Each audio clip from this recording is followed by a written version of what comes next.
Halo Sobat Advisor, bertemu kembali dengan saya Dr. Andi Adiwinata. Hari ini kita akan membahas sesuatu yang baru, yaitu kita akan membahas tentang update dari siapa saja sih yang layak menerima vaksin COVID-19. Nah, jadi kalau teman-teman sebelum ini sudah melihat video kami juga tentang siapa saja sih yang boleh menerima vaksin COVID-19, nah ini update-nya. Kenapa? Karena pada bulan Februari ini, pemerintah mengeluarkan surat edaran baru yang mengubah rekomendasi tentang siapa saja yang boleh menerima vaksin COVID-19. Jadi kalau sebelumnya tadinya orang seperti ini tidak boleh untuk divaksin berdasarkan ketentuan bulan Januari, sekarang sudah boleh berdasarkan dengan data-data terbaru. Nah, jadi teman-teman, COVID-19 itu baik terapi maupun juga perkembangan tentang vaksinnya dan semuanya itu saat ini masih terus berkembang. Kenapa? Karena satu dunia ini berlomba-lomba untuk menciptakan obat ataupun juga vaksin dari COVID-19 ini. Nah, penelitian-penelitian yang berjalan pun juga masih berjalan. Jadi kalau ada data baru dan dirasa penting, maka pemerintah akan melakukan update untuk rekomendasinya. Jadi, agar teman-teman tidak ketinggalan berita terbaru tentang COVID-19, teman-teman bisa subscribe ataupun juga ikuti YouTube dari Dogvisor ini. Nah, yuk sekarang kita bahas. Pertanyaannya adalah, apakah Anda layak menerima vaksin COVID-19 berdasarkan rekomendasi yang terbaru ini? Oke, jadi kita bahas dulu nih, sekarang COVID-19 di Indonesia, berdasarkan Komite Penanganan COVID-19 dan Pemulihan Ekonomi Nasional, bisa dilihat di websitenya covid19.go.id, ini update 11 Februari tahun 2021, bahwa total sasaran vaksinasi itu adalah 181 juta orang atau penduduk Indonesia. Nah, yang sudah menjalani vaksinasi tahap 1 ini sudah sekitar 1 juta orang, atau khususnya ini adalah sebagian besar adalah tenaga kesehatan yang menjalani vaksinasi tahap 1. Nah, kemudian yang sudah menjalani vaksinasi tahap 2 atau sudah divaksin 2 kali, itu sudah lebih dari 300.000 orang atau 345.000 orang. Nah, berdasarkan data tersebut ini, ternyata lebih dari 1 juta orang yang sudah divaksinasi ini dan 300.000 ini, kejadian ikutan pasca imunisasi atau bahasa mudanya adalah efek samping yang timbul akibat vaksin COVID-19, dalam hal ini Sinovac, ternyata sebagian besar adalah kipinya kipi ringan. Nah, jadi untuk teman-teman yang mau vaksin, nggak usah ragu, karena vaksin COVID-19 atau Sinovac ini aman dan halal. Nah, kalau kita lihat sendiri, sebetulnya pandemi COVID-19 itu ya sampai sekarang masih berlangsung. Nah, jadi kita bisa lihat bahwa kasus aktifnya itu mencapai 166.000 kasus aktif. Sedangkan yang suspek atau curiga itu 76.000 kasus COVID-19. Nah, kalian harus lihat bahwa selama ini sudah lebih dari 1 juta kasus pasien yang terkonfirmasi COVID-19 dengan angka kesembuhannya mencapai 990.000 orang yang sudah sembuh. Dan tapi teman-teman lihat, ada 32.000 orang yang meninggal karena COVID-19 ini. Nah, mungkin kalau dilihat memang sembuhnya lebih banyak daripada meninggalnya. Tapi kan kita harus berpikir bahwa bagaimana kalau keluarga kita atau teman terdekat kita yang salah satu dari meninggal ini. Nah, apa yang bisa kita lakukan? Ya kita bisa melakukannya dengan cara melindungi diri, menjaga dengan 5M, dan juga dengan melakukan vaksinasi ini. Karena pandemi COVID-19 ini nggak akan selesai, teman-teman, kalau cuma 1-2 orang saja yang memiliki kesadaran untuk protokol kesehatan. Tapi kita perlu sekali yang namanya usaha bersama. Jadi gotong royong untuk menghentikan pandemi COVID-19 ini. Salah satunya dengan ikut partisipasi program vaksinasi. Nah, jadi pada tanggal 5 Februari 2021, Badan Pengawas Obat dan Makanan atau Badan POM ini merespon dari pengajuan dari PT Bio Farma untuk menambahkan tentang populasi lansia. Jadi kalau di rekomendasi sebelumnya yang bulan Januari di video sebelumnya, para penduduk yang berusia 60 tahun ke atas itu belum boleh dilakukan vaksinasi Sinovac. Kenapa? Sekali lagi bukan karena ada bukti negatif, tetapi karena waktu itu penelitiannya belum banyak untuk orang-orang yang berusia di atas 60 tahun ke atas. Nah, ternyata seiring jalannya waktu, hasil-hasil penelitiannya sudah mulai ada nih. Nah, ternyata hasilnya adalah pada vaksin Sinovac ini untuk usia di atas 60 tahun itu efektif dan juga aman. Nah, jadinya Badan POM setuju untuk penggunaan vaksin CoronaVac ataupun juga Sinovac ini untuk lansia. Nah, jadi berdasarkan hasil uji klinis di Brazil dan di Cina itu sendiri, ternyata bahwa pemberian vaksin Sinovac ini pada kelompok usia 60 tahun ke atas itu aman. Jadi sehingga pada 5 Februari ini Badan POM sudah memberikan approve. Nah, tapi perlu diingat bahwa populasi lansia ini merupakan populasi berisiko tinggi. Jadi harus dilakukan hati-hati dan perlu dilakukan proses screening dulu sebelum dilakukan vaksin. Jadi dokter yang harus memberikan keputusan apakah lansia tersebut saat ini boleh untuk divaksinasi atau tidak. Nah, sejalan juga dengan data-data yang ada, ini tanggal 9 Februari 2021, Perhimpunan Dokter Spesialis Penyakit Dalam Indonesia, atau lebih sering dikenal dengan PAPDI, ini mengeluarkan rekomendasi untuk pemberian vaksin COVID-19 atau CoronaVac ini sendiri pada pasien-pasien yang dengan penyakit penyerta ataupun komorbid. Nah, jadi mereka merekomendasikan adanya beberapa perubahan tentang siapa yang tadinya belum layak untuk dilakukan vaksin berdasarkan rekomendasi Januari, tapi sekarang sudah boleh untuk divaksin.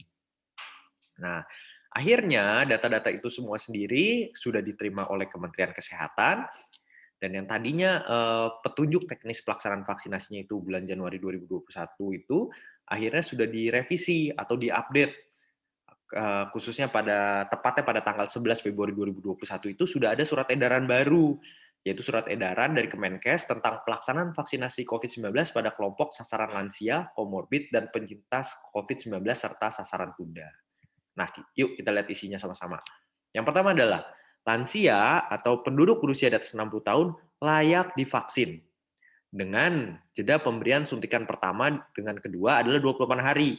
Jadi kalau teman-teman yang udah divaksin sebelumnya atau udah dengar sebelumnya, termasuk saya sendiri, saya ini divaksin, disuntik pertama hari 1, kemudian saya disuntik lagi 2 minggu kemudian.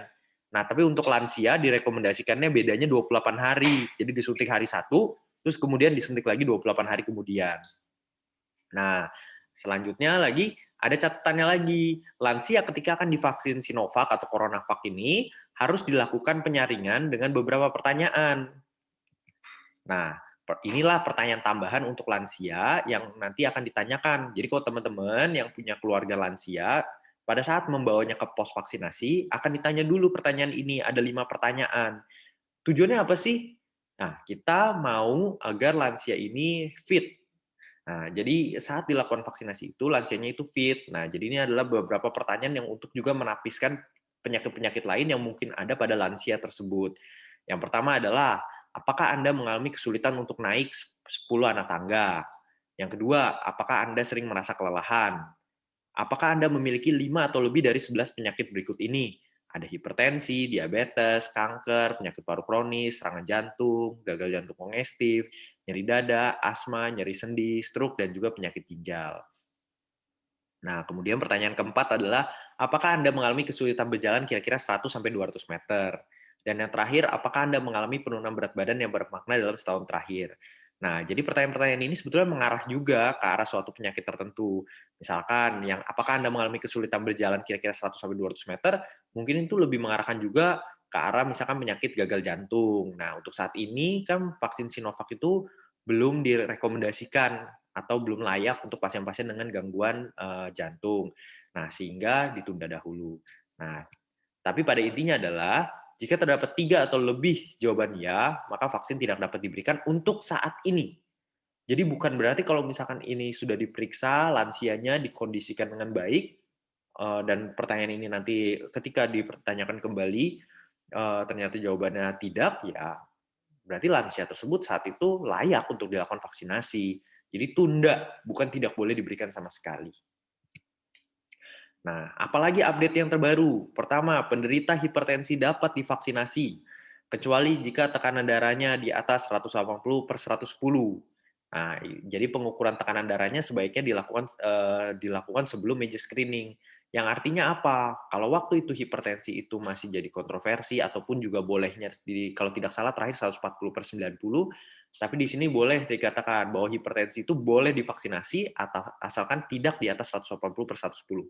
Artinya adalah terkontrol. Jadi boleh nih teman-teman kalau misalkan yang sebelumnya mohon maaf ditolak ataupun dibilang tunda karena tekanan darah tinggi, mungkin boleh komunikasi kembali kalau ke pos vaksin itu kalau misalkan saat teman-teman dok Pfizer ini tekanan darahnya sudah terkontrol. Nah, yang selanjutnya adalah diabetes. Jadi, update dari rekomendasi ini, diabetes dapat divaksinasi sepanjang belum ada komplikasi akut. Kalau teman-teman ingat di video Dok Pfizer yang sebelumnya, bahwa rekomendasi yang dahulu adalah pasien diabetes atau penyakit gula, pasien dengan penyakit gula itu baru boleh divaksin apabila terkontrol dan harus dibuktikan dengan pemeriksaan namanya HbA1c. Pemeriksaan HbA1c sendiri itu seperti rapor kadar rata-rata gula darah Sobat TV selama 3 bulan terakhir. Nah, dikatakan waktu itu harus di bawah 7,5. Nah, tetapi di update ini angka 7,5 itu sudah dihilangkan. Jadi tidak menggunakan HbA1c lagi. Asalkan belum ada komplikasi akut saja. Jadi kalau diabetesnya atau gulanya terkontrol, relatif terkontrol, belum ada komplikasi, maka boleh divaksin teman-teman. Selanjutnya adalah penyintas kanker dapat tetap diberikan vaksinasi. Artinya adalah seorang pasien yang dahulu pernah terdiagnosis kanker dan telah dibuktikan sudah tidak kanker lagi saat ini, misalkan sudah dilakukan operasi, kemoterapi, dan sebagainya, dan dinyatakan remisi atau tuntas saat ini tidak ada kanker yang aktif, maka pasien tersebut boleh untuk dilakukan vaksin Sinovac ini atau CoronaVac ini. Nah, lalu ini juga yang menarik, karena saya sering sekali dapat pertanyaan bahwa, "Dok, saya ini udah pernah kena COVID, masih perlu divaksin nggak sih?" Nah, teman-teman, kalau berdasarkan rekomendasi yang sebelumnya, penyintas COVID-19 atau orang yang sudah sembuh dari COVID-19 itu tidak diberikan lagi vaksin COVID-19. Tetapi ternyata data-data terbaru menunjukkan bahwa penyintas COVID-19 itu tetap perlu untuk divaksinasi COVID-19. Nah, kapan timing terbaik untuk divaksinnya? Nah, rekomendasinya adalah sudah lebih dari 3 bulan. Dok, kenapa sih orang udah kena COVID-19 kok harus divaksin lagi? Nah, sebenarnya ini mirip-mirip dengan penyakit-penyakit lainnya. Jadi gini Sobat TV, mungkin Sobat TV pernah dengar seperti orang kalau udah cacar air nggak usah lagi divaksin. Sebenarnya itu juga nggak sepenuhnya tepat kan teman-teman. Nah, atau dan lainnya. Nah, jadi ternyata penelitian menunjukkan bahwa orang yang sudah kena COVID-19 itu memang akan mempunyai kekebalan terhadap COVID-19 atau mempunyai antibodi kita sebutnya. Makanya kalau teman-teman dengar ada istilah namanya terapi plasma konvalesen. Yang artinya apa? Yang artinya adalah orang-orang yang sudah sembuh dari COVID-19 itu, darahnya akan diambil. Diharapkan di dalam darah orang yang sudah sembuh itu antibodinya tinggi, kadar terhadap COVID-19-nya. Nah, nanti antibodinya inilah yang mau disuntikan kepada orang yang kena COVID-19 atau yang sedang COVID-19 yang berat gejalanya.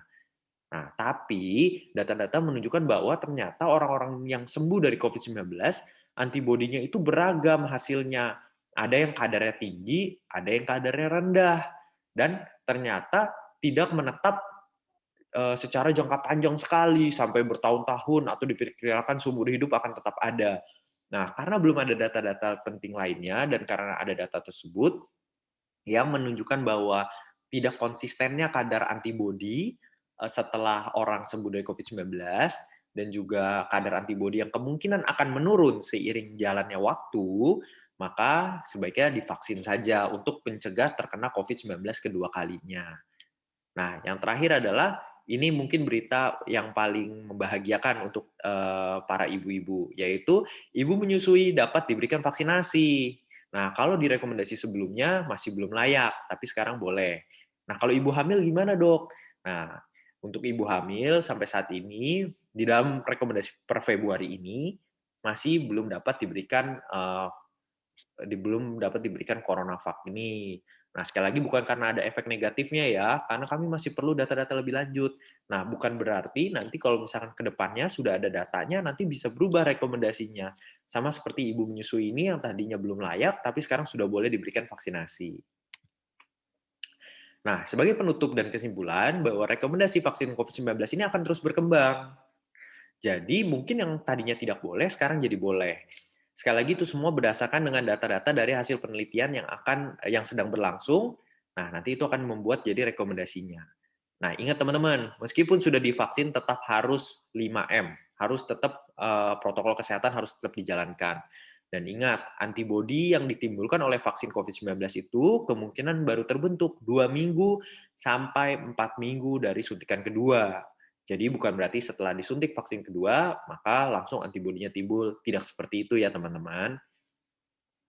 Nah, jadi ini rangkuman dari perubahan pada revisi terbaru terkait siapa saja nih yang layak vaksin. Yang pertama, lansia dengan ketentuan tertentu, penderita hipertensi yang sudah terkontrol, penderita penyakit gula ataupun diabetes mellitus yang sudah terkontrol, pasien yang telah sembuh dari kanker atau penyintas kanker, pasien yang telah sembuh dari COVID-19 minimal 3 bulan dari kesembuhannya, itu saat ini layak untuk diberikan vaksin. Jadi kalau teman-teman yang tadinya sebelumnya masuk ke kategori ini dan ditunda untuk vaksinnya dari pos vaksinasi, boleh melaporkan kembali kalau sekarang sudah boleh karena menggunakan rekomendasi yang terbaru ini. Nah, jadi terima kasih. Jangan lupa untuk like, share, dan subscribe bila menurutmu informasi ini bermanfaat bagi orang lain.